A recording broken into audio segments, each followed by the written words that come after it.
I'm back. I have reached game day 48 in Wizard's Crown. I am actually at the end of game day 48, so once I rest up from all the morale loss that I've accumulated, it will be game day 49. And I am now being forced by the game to go ahead and start doing night fights. I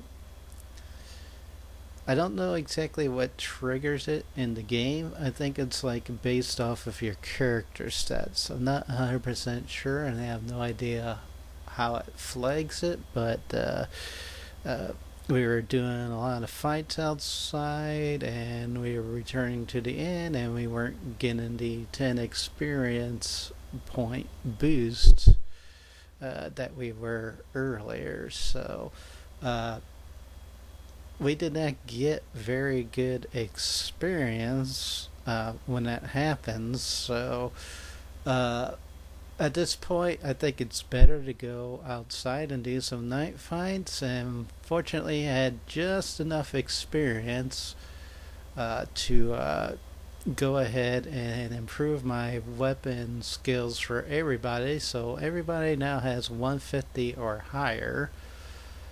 So that's good, and we have started to improve some characters with like their stats. So we're starting to make the push already uh, to go for 20 dexterity for a couple of these characters. So let's take a look at everybody, and he has maximum life that we're intending to use anyway. Uh,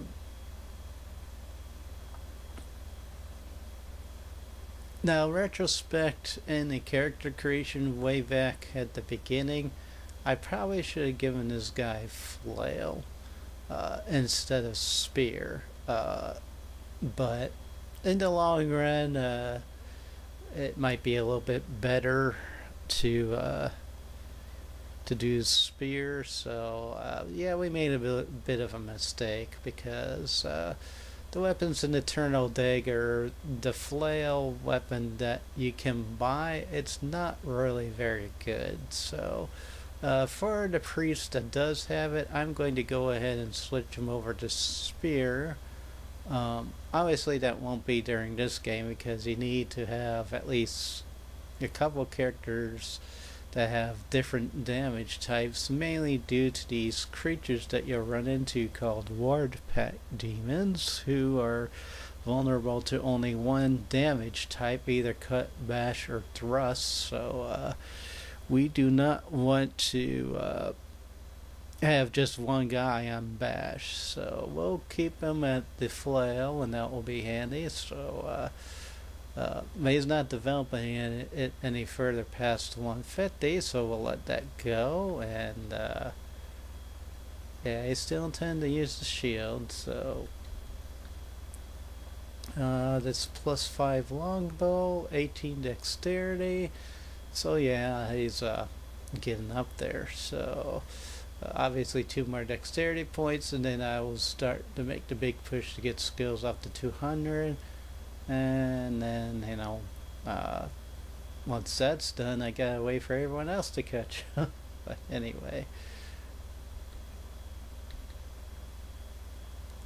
Now, there is kind of a basis in how to evaluate, like, how much items are worth. Now, there's like a walkthrough or whatever out there somewhere in the web that has a general good base value for like the items that you get. So in general, for a skill bonus, you're talking about roughly 40 copper. So every plus skill, that's 40 copper. So if you get like a plus 50, that's 2,000. So that's 2 gold right there. So yeah, that's pretty good. So I do believe the GameFAQs site has the rough values, so I'll kind of base off of my intuition. I think I know the values well enough to get a general idea of what's worth keeping and what's not. So uh,